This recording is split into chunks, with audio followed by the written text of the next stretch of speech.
Hello, Evelyn. Welcome to the Feminine Frequency Podcast. I am really happy and grateful to have you here. Thank you, Amy. I'm so excited to be here. Yeah, you were just mentioning that you've been watching these podcasts on YouTube, and I shared that I didn't know who watches them on YouTube, but we are uploading them there now. So super Yeah, fun to get to see your face and get to meet you here as well. it's very engaging to see the energy between the guest and the interviewer. I like that a lot. hmm Yeah, I feel like there is definitely a different energy when you can see it. And I also know for some people, just being able to like plug in the audio is easy and that's their jam too. So there's options. Yep. Yeah, amazing. Well, I would love to start out today and really have you introduce yourself. Obviously, we have your bio, but I want you to just share from your heart, like your journey of how you got to where you are today. Okay. Thank you. Well, what's on my heart today is really holding space for trauma survivors to face their darkness. I think in spirituality, I can assume a lot of your listeners identify as being in the spiritual world. We acknowledge the shadow. And my niche is really in working with adult survivors of childhood trauma. So people who have really survived horrific things. And I myself come from a very dark domestic violence background in my childhood. So, real briefly, I basically grew up watching my father abuse my mother. And trigger warning before I get too far into the story, for those listening, the bits and the details I'll share touch a little bit on violence, but I'm not going to go into too much depth. So I always want to caution listeners to kind of feel into the space in their nervous system and ask themselves if it is appropriate for them to listen or not. So either feel free to listen if it feels good, and if not, then maybe skip ahead. Okay, there's something in the background. Is there a It's dryer or a washer? it's the wood stove. It's that Oh, wood that's stove. okay. That's okay. It's not, yeah, it's not super loud. We'll cut it, but it's all good. No worries. Okay, We I'm need that. sorry. We need you to be warm. There's nowhere else in this cabin to go, so I'm sorry. Yeah, you're totally fine. You're good. I was just gonna see if it was like a washer or dryer that we could pause, but yeah, that's totally fine. Okay. So trigger warning, everyone checking in their nervous system. Go ahead.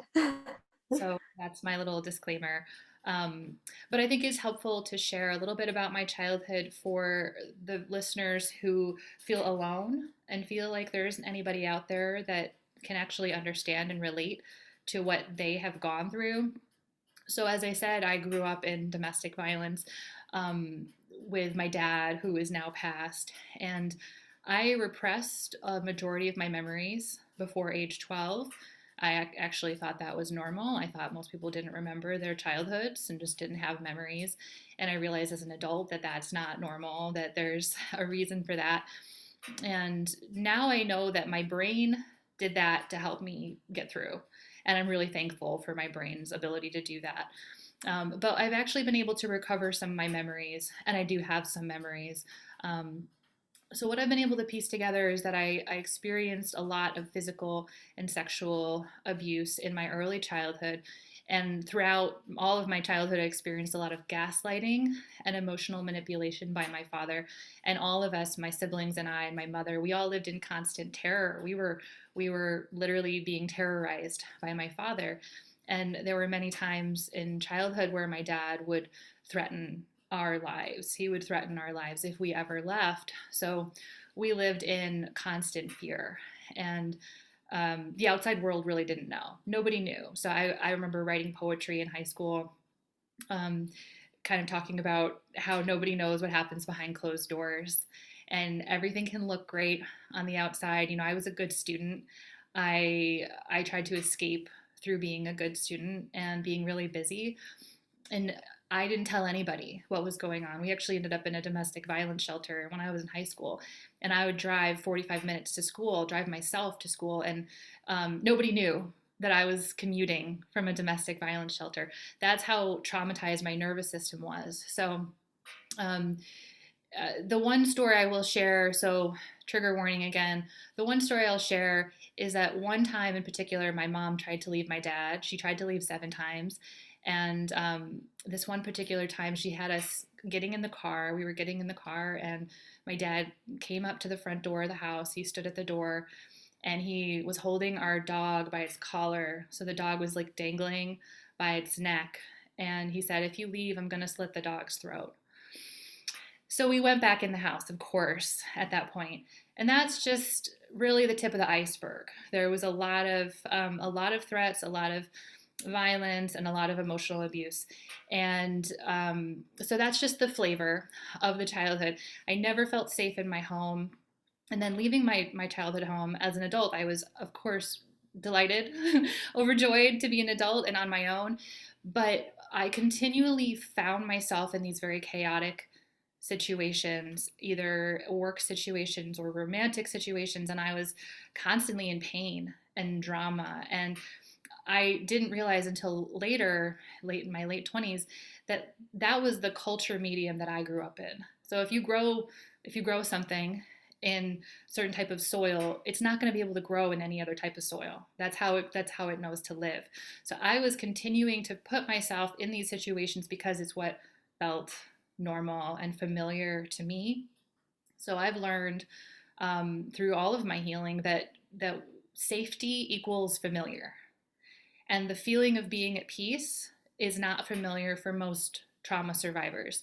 So if being calm feels boring to you, or if being calm makes you want to crawl out of your skin, that's a warning sign. That's a warning sign that you need to work with your nervous system. So that's kind of the overview of my childhood, and I became a trauma coach within the last couple of years as my soul was really calling me to leave my 9 to 5 job and do something more meaningful. I have several degrees. I have a master's degree in public administration and a bachelor's degree and an associate's degree.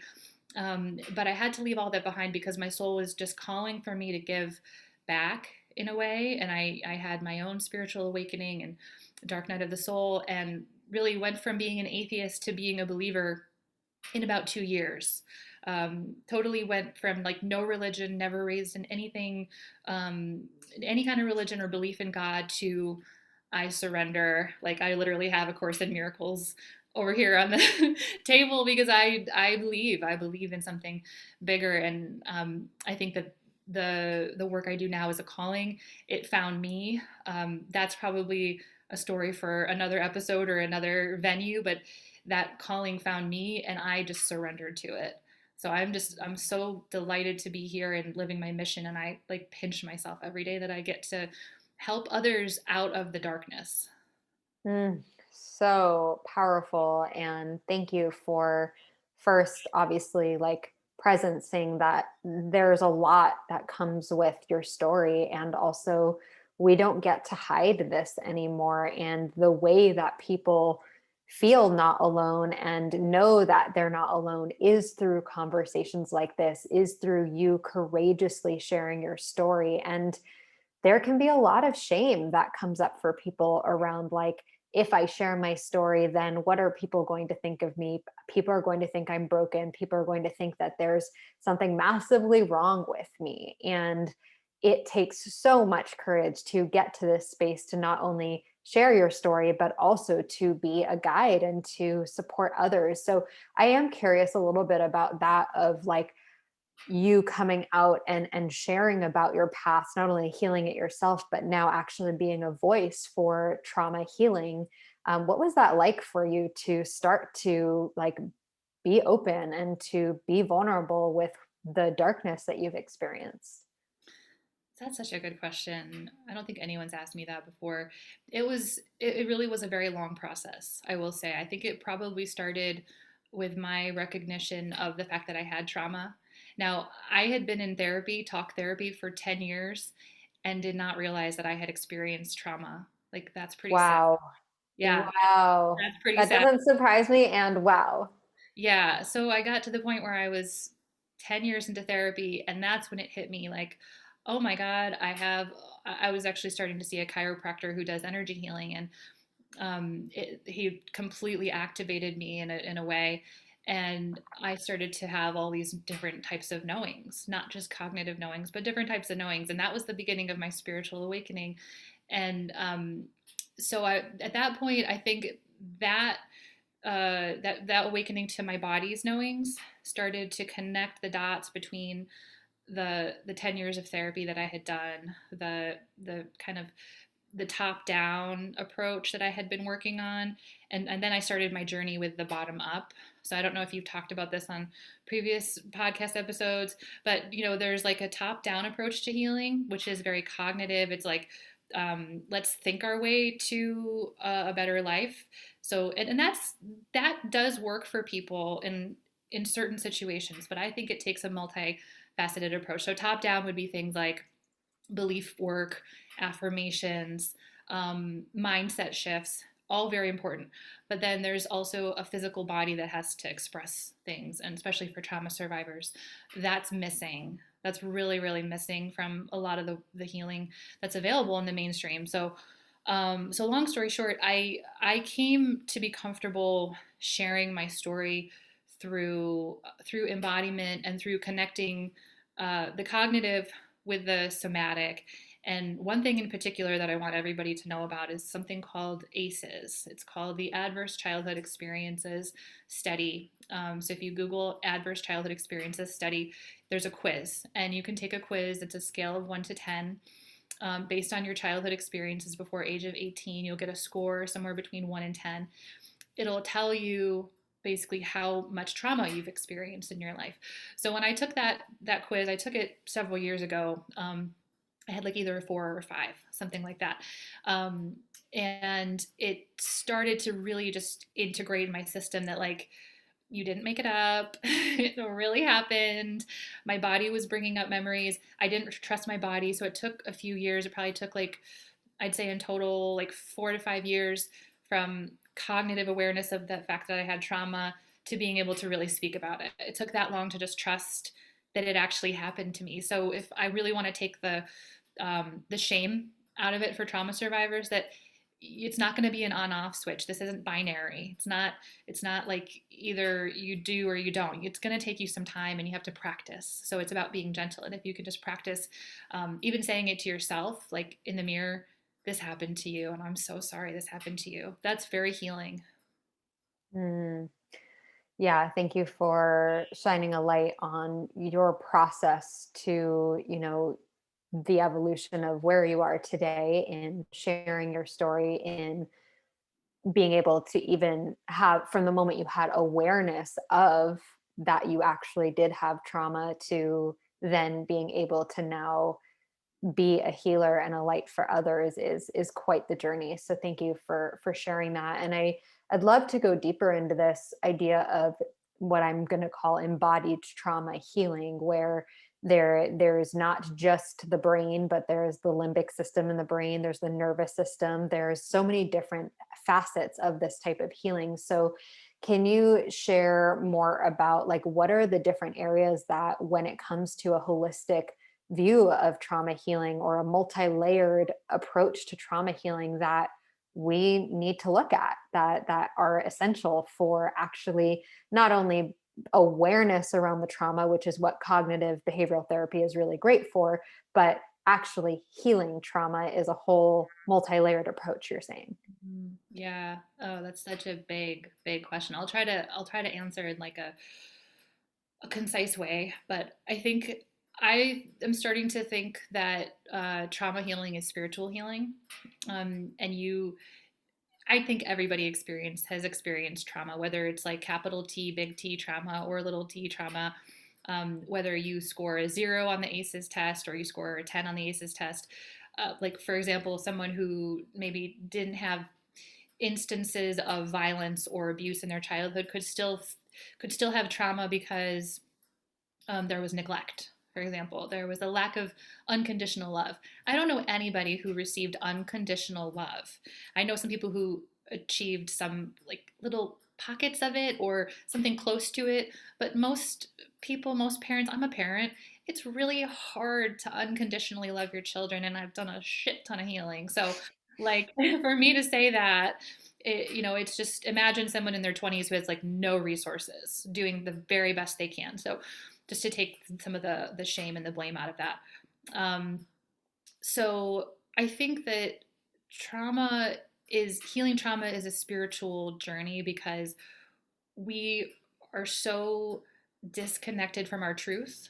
We think our truth lives in our mind. And when we start to realize, oh my gosh, I have more, and not only do I have more than a mind, I have more than a body.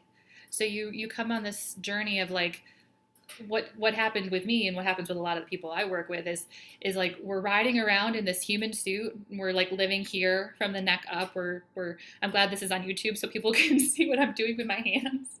You're like riding around in this little like human body, and then all of a sudden you look down and you're like, oh my God, what is all of this? What is all of this in the body? There's so much information, and I really think the body is infinitely more intelligent than the mind. But we're just very, very scared of what the body has to say. It's kind of like if the mind is the bus driver, some entity creeps up from the back and is like, hey, I'm here. You're like, I didn't know you were on the bus. So Mm. I think that most trauma survivors have to go through that process of realizing that their body has wisdom, and it may happen concurrently with a spiritual awakening. Like, okay, I have a body, but I also am like a spiritual being having a human experience, or it might come later. It doesn't really matter. It seems like it all kind of happens within the same condensed sort of time frame. But you have to go from being like living in your mind to living in your body and trusting the body's wisdom. And that doesn't, that like, again, that doesn't, none of this happens overnight. It takes literally instance after instance after instance of your body proving that it's right for you to be able to trust it. Just like a relationship would take time for you to be able to trust a person, you Mhm. have to learn to build that in your system.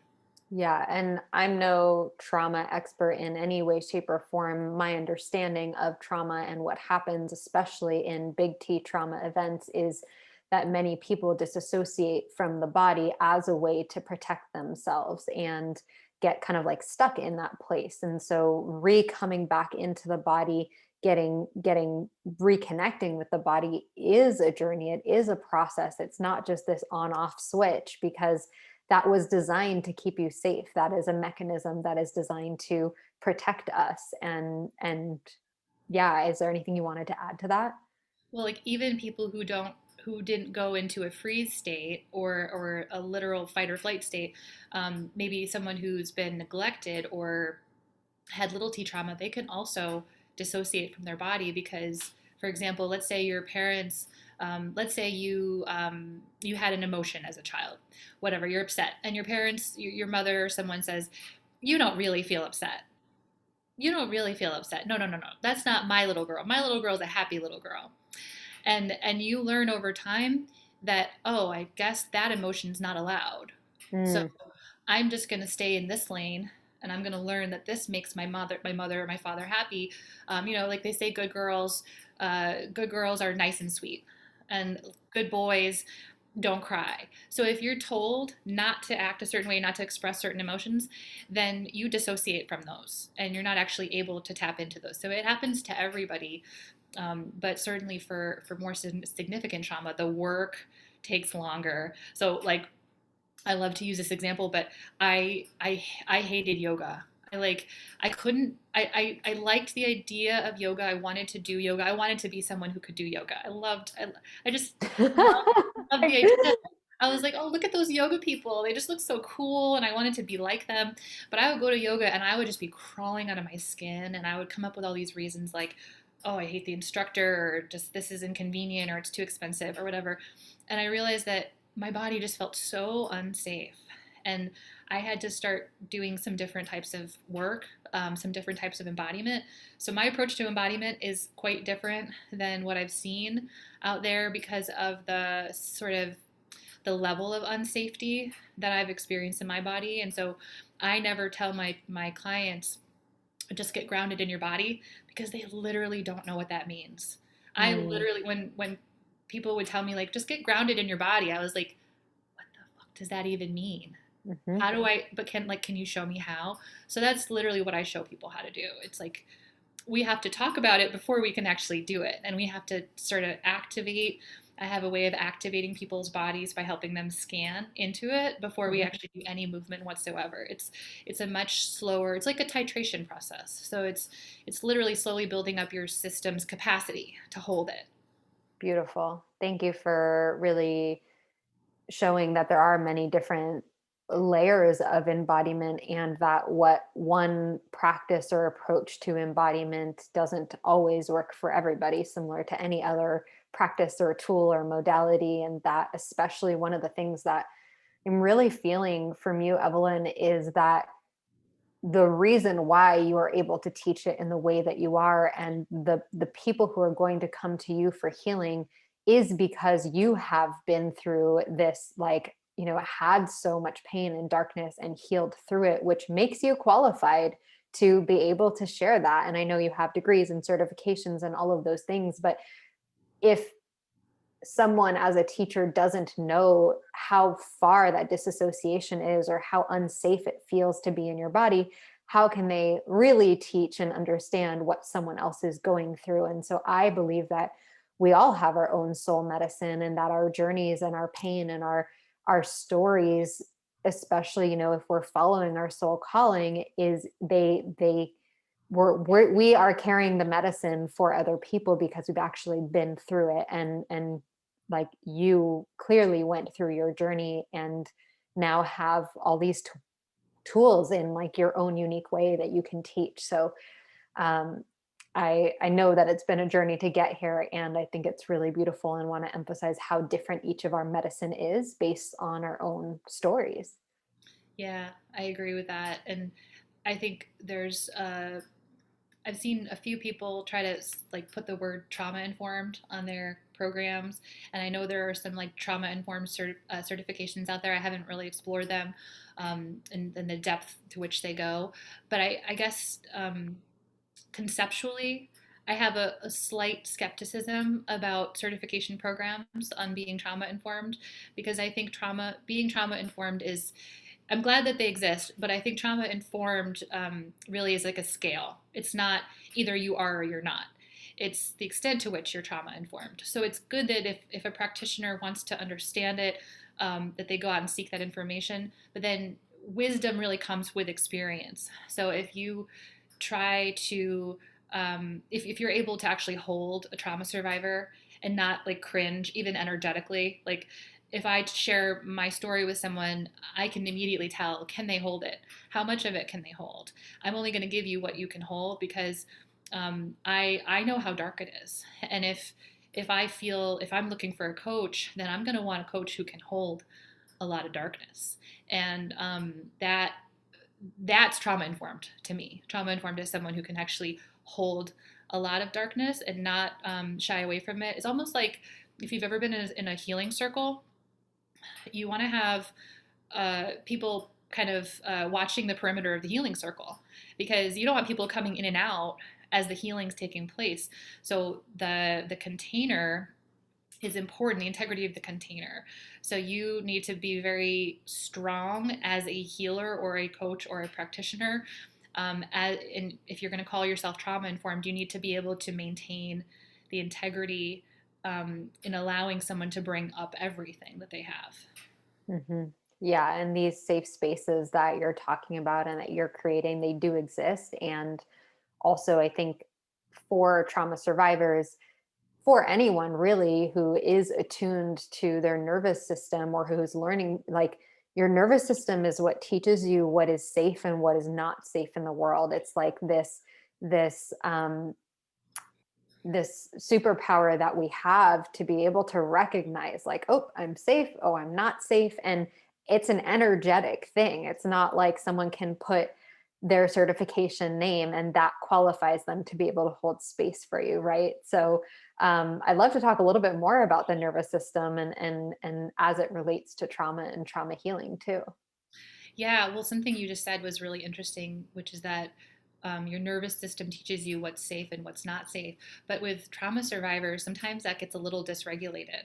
So Hmm. your nervous system might tell you something is safe that's not. And so there's that learning phase of, can I trust my system right now, or is it actually activated, and is it is it dysregulated? Like, so for example, for a long time in my early 20s, I would date people who weren't necessarily outright abusive, but who were definitely not healthy. And I felt like I completely didn't see it. I My nervous system was like, yeah, this is what I'm used to. So in a way, um, someone who wasn't healthy for me felt healthy, if that makes sense. Because it So was familiar. because it was familiar. So Mhm. it's kind of complicated, and I'm not sure if I can really articulate it, but there's a shift that needs to happen for trauma survivors in the discernment process, because it's not always necessarily true that your nervous system is going to point you in the right direction. There's most likely, at least for the people I work with, a discernment process where you kind of have to like you certainly have to get away all the stimulus. So if you're in an actively traumatizing situation, there's no way that we can heal your nervous system. We've got to get the stimuli out of your system. But assuming that you're not being actively hurt or abused, there's going to be a period where you're going to have to attune. I love that you use the word attune. You're going to have to attune to your own nervous system and really understand it, which people are terrified of. Like, I think that anxiety, my personal definition of anxiety, is when your nervous system starts to bring something up and your mind goes, what was that? And your mind starts to run away on this runaway train of like, what if this never ends? What if this thing that's coming up, what if it kills me? What if I can never stop feeling this way? And it's like a real disintegration of the nervous system. That's at least what I've seen with my clients. It's this fear of like, this is never going to end. And I have to tell them it will end if you can actually hold it. So we have to build your capacity to hold it. But so many people struggle with panic attacks and anxiety. And I think it's really your nervous system is bringing something up for you to tell you. Mm, yeah, I just want to pause there for a moment and have everyone like absorb that anxiety, depression, whatever comes up is actually a message. It is a signal. It is a sign that there's something that needs to be looked at, that there's something that wants to be discovered, and that we get to be with it. And also, you get to have someone who can hold space for that with you. And I know from my personal experience with mental health that with you mentioned people feeling afraid that they're going to get stuck in the anxiety or stuck in the fear. And with depression, it is very similar. It's like, am I going to feel this way forever? Am I going to be sad forever? If I allow myself to go into the pain, am I ever going to come out of it? Or is this going to be my new reality? And I know for some of the women that I work with who have struggled with depression, even after they've come out of like, even if it's been years since they were in a deep, dark depression, that any signs that kind of hint that they might be starting to feel depressed again can send them into that loop of fear of going back there to the darkness, right? Fear of going back into that place where it was really challenging for them to get out. And one of the things that I like to remind them of is that usually if we've been there in the past and we have a lot more awareness and tools than we did now, like you're not the same person that you were, that younger version of yourself when you went into that deep dark depression. There has been some healing. You at least have the signs and you're aware of it. You're seeing the signs sooner than you would have last time, so we're already a few steps ahead of the game. It's likely that you won't get back there because you're already bringing awareness to this thing before we slip too far down that rabbit hole. And obviously, everyone has a different journey, and it is possible to get to a dark place again. And I just find that, like, every time that happens, we do have new tools, we do have new resources. We aren't the same versions of ourselves that we used to be. And we have more access to understanding of what's going on than when we unconsciously were in that place.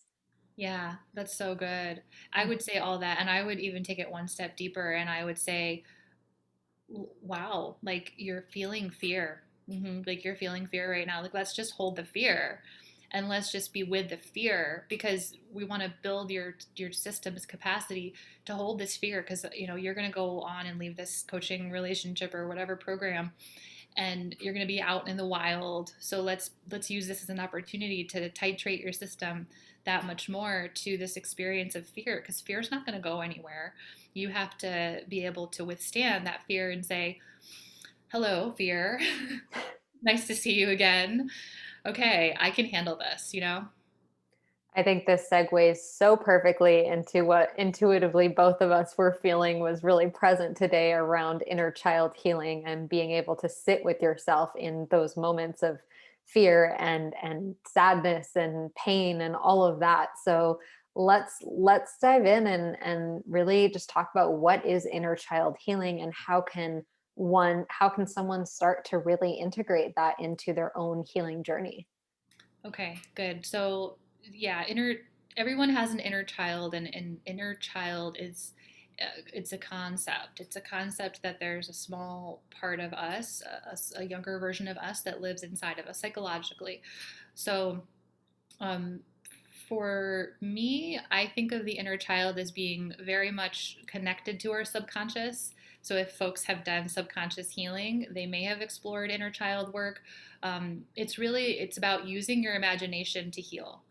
So with a lot of trauma survivors, we don't have a very active imagination because that part of us is either stunted or suppressed. So working with the inner child is really not only really healing but really fun, because you get to play, you get to nourish your inner child in a way that you never were in reality. So the first thing I would say to people is just to become aware that there is a part of you inside of you that in your psyche that is still small. Like I heard someone say one time that the leaders of the world are all about 8 years old, or something like that. Like, all the leaders in the world are like these 8 year olds. Like eight year olds are running the world.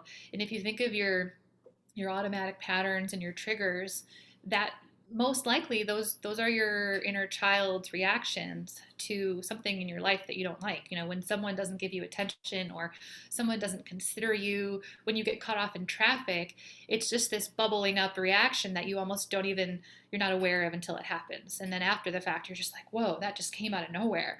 And that's because there's this part of you that feels slighted or neglected or unloved. um, and some people say, well, it's not an inner child, it's a subconscious part. I don't think it really matters what we call it. There's just a part of us that's wounded, and if we can put some words around it to work with it, then that's really helpful. So I like to work with people's inner child through like a somatic journey, a body journey. And I take people, and there's a free meditation you can download on my website where you can do this. But I like to take people in through the mind, kind of imagine that your awareness is in the mind. We're going to get on an elevator. We're going to go down into the heart space. And then we're going to imagine that you're meeting your inner child. So you can imagine what age are they? Are they 3? Are they 7? Are they 12? However old they appear to you. And people struggle with this at first because they're like, I'm just making this up. Well, yeah, you are. And Mhm. I'm asking you to. I'm asking you to make it up because we want to tap into your imagination. That's how we heal. So through tapping into your imagination and letting go of the feeling of being silly, you get to let it be fun, and then you get to let your inner child really really fly and drive and tell you what it needs. So now I'm very connected with my inner child, and I sound like a crazy person, but I literally talk to her. Like anytime she needs me, she signals to me. I'm just like, hey, like, what's up? Okay, like, we got this. I know you're really activated right now. I know this really sucks. Like, my last breakup was awful, and so I still have to talk to her about that. I'm like, I know you miss him. I know it's really really hard. We're gonna get through this. Like, I've got you, and we're gonna get through this together because you're not alone. Hmm. Yeah, such a nourishing, nurturing voice that we don't often give to ourselves. The inner critic is usually the loudest, especially when we feel rejected, when we're in pain. The voice of that nurturing, motherly, caring, compassionate part of us. And that's what I love about inner child work is it really does allow us to access that compassionate, motherly, nourishing voice that like all of us yearn for, all of our souls yearn for that kindness and especially coming from ourselves. Like we can get that externally, but every time that I've done any type of inner child healing journey with a client, like it brings up so much emotion because that younger version of ourselves is waiting for us to acknowledge her or him.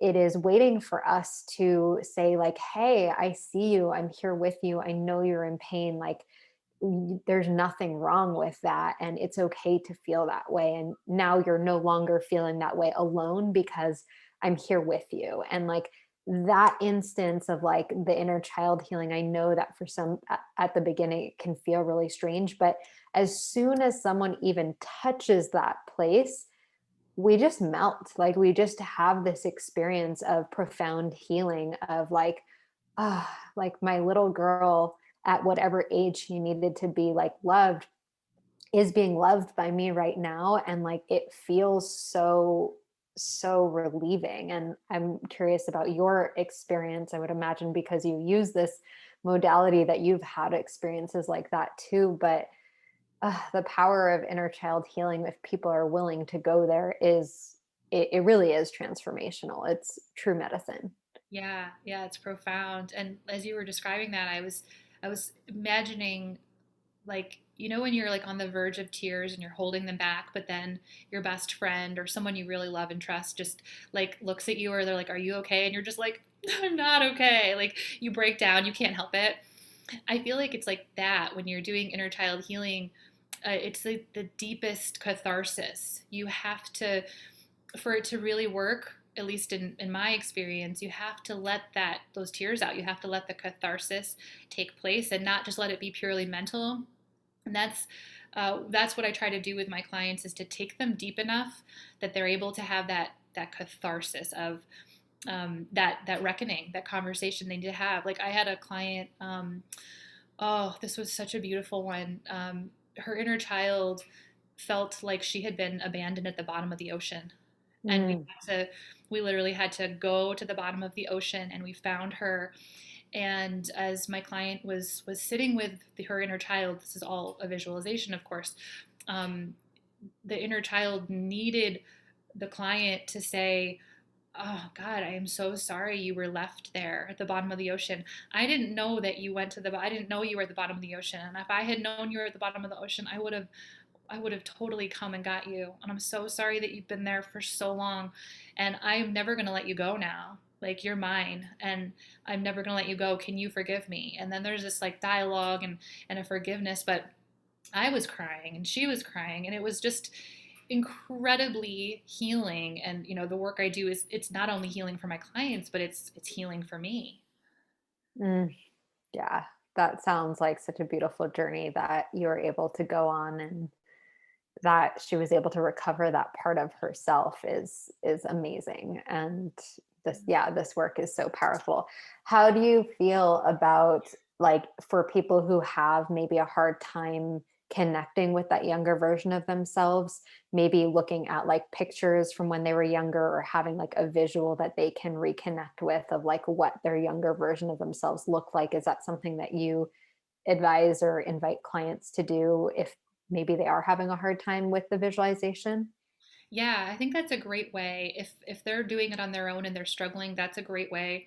Or even non-dominant handwriting. So you're probably familiar with that, where you with your dominant hand you would write a question like, "Hey, little Evelyn, are you there?" And switch over to the other hand and let the other hand respond. So that would be your. Cool. Yeah. That's really a good way. With my when it's like live and I'm guiding my clients, if it's a newer client and they're not that familiar, not that comfortable with going on like an imagination journey, I typically just have to tell them, like, I know this is silly. I know, like, I'll talk to their mind. I'll be like, "Hey, mind, I know that you think this is bullshit.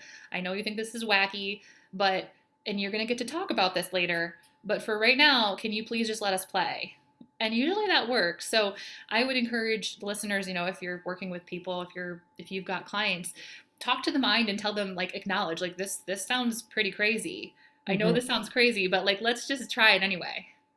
Beautiful. I love that. Yeah, like let's address the elephant in the room and let's be real that this is uncomfortable or this is out of what your mind is used to, and like let's be okay with that. I love that. Are there any resources like that you find for inner child healing, whether it's books or YouTube videos or anything, any like teachers of this work that you've found to be really helpful? Or do you feel like most of this has been like intuitive for you? I'm sure it's a combination, but is this like a lot of downloaded wisdom? And or do you have resources that you recommend if someone wants to even just get started? I've definitely sourced a lot of inspiration from other teachers. I can't think of one particular person where it's like I would send someone to them for all of it. Not Hmm. to overly plug myself, I do have a workbook, but I would say in general, it's creative pursuits. So like if you can tap into the things that you liked as a child. So if you like to dance, if you like to draw, literally just use crayons. Just let yourself, even if it feels forced. Inner child healing is about letting yourself play and have fun and being totally silly. Oh, I just thought of something.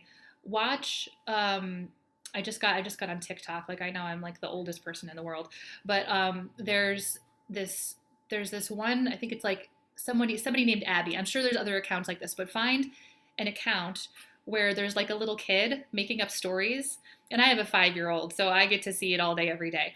But like expose yourself to little children and their imaginations, and that will for sure spark your ability to tap into your own imagination. So if you're not a parent, find an expose yourself to little children, because that will remind you that they go on these crazy journeys. You're just like, whoa, that's really interesting. Like, oh, oh okay. So cool. Yeah. And when you have children who make up, you know, imaginary friends and like we just as adults aren't like tapped into that or connected to that. So I love that, using them almost as I like the word expanders. We usually use that in the term of like manifestation, but in our healing journey, we can tap into the childlike energy and wonder and curiosity as part of the healing. I would love to hear from you, you know, with having a 5-year-old and with the childhood that you had growing up. Like obviously you've done so much work around your own healing. What was that like for you, or what is it like for you parenting, knowing about like the darkness that the world can offer and like is, and the pain that people do experience? I'm curious if you're open to sharing. Yeah. Oh, it's so hard. I'm gonna be brutally honest. It is excruciatingly hard. I have moments where he gets upset, flies off the handle about something, and I just think to myself, like, you have no idea how bad your experience could be. And I think thoughts to myself like, am I spoiling this child? Is he going to be completely spoiled? Like he has no idea how much privilege he has. But then I work with myself, my own, my inner child is almost like reacting to him. She's like, you get everything, I didn't get anything. And I definitely have to work with her to be like, it's okay, like I've got you now, like we're giving this to him because we want to make sure his life is never anything like our life was. So um, I do struggle with that. I'm definitely, aware of that voice of the inner child that comes up. But he is my greatest teacher. Absolutely, I believe he and I have had past lives together. I feel like he's been my father in a past life. He's just, all my friends are like, he is so wise. He'll say things that you just are like, what? Like, how are you 5? Like, for real? But he definitely triggers me, but I know it's all for a higher purpose, and he keeps me on my toes. It's hard. It's hard. Thank you for sharing a little bit of your experience as a parent. I am not a parent yet, and I have, you know, so much respect for people who choose to go on that journey and who are in that experience, because it is a whole another layer of spiritual healing and growth and this human experience that no one's prepared for, no one's fully equipped for. But I do believe that the work that you've done and the journey that you've been on does qualify you to be a kinder, compassionate, more understanding parent. And it might not feel like that in every moment. I'm sure there's the triggers, but I think just the realness of that behind the scenes for parents who are listening, that like it's also triggering something within you Yeah. that is going to happen as a parent. You can't just shut that part of you off. Yeah, I would just say to parents, be aware of the inner child in you that's reacting to your children, because that's a dynamic that I was not prepared for and I'm still learning. But I'm glad that I have the aware. I'm glad I can put some language around it, as opposed to just my mind being like he's a spoiled brat, because I know he's not. He's just a normal 5-year old. So I have to become aware of the triggers within me that are coming up. Well, I honor you for being willing to look there and for being on that journey. And clearly, he chose you as his earth mother in this lifetime for a reason. So wild. Yeah. Thank you so much for sharing. And for people who want to find your inner child journal and your meditation and who want to, learn more about your work, what's the best place for them to find you? So my website is evelynhale.com. That's where you can get the free, it's called the trauma release meditation. And that's the one where you're going to talk to your inner child. And basically through your inner child, you're going to release something related to your trauma. You're going to release something that your nervous system or your body has ready. It's ready. It's prepared. It's like it's waiting there. It's a package. It's going to be released through that meditation. So folks are really enjoying that. And you can also learn about my signature program, which is the Trauma Transformation Intensive, if you're ready to dive in deep, as well as I have a 4-week course called Embodied Healing, which is specifically for folks who are feeling like they're floating heads and they're just like, how do I even go into this cavern of a body, and like what does it look like to start to heal the nervous system? That's a really good starting point. And then of course people can find me on Instagram. I'm at inner.light.healing, and that's where I share most of my writing and IG. I have almost like 40 IGTVs of teaching and guided meditation. So definitely a good place to start. Damn, amazing. Like so many resources, so many places to go. And I just want to share from my experience, even just like looking at your website and being in your energy, just like I've met a lot of coaches and healers, and I think there's something about your energy and the way that who you are, that has people feel really safe and grounded and trustworthy, like trusting that you can really hold them and that you can guide them. So I know that the right people will end up in your space. And thank you for showing up, for doing the courageous work, for being you, and for your shares here today. Thank you. That means the world to me to hear that I've created a space of safety. That's the one thing that my goal is, and I'm just happy that I've achieved that. So thank you so much for having me. Thanks for being here.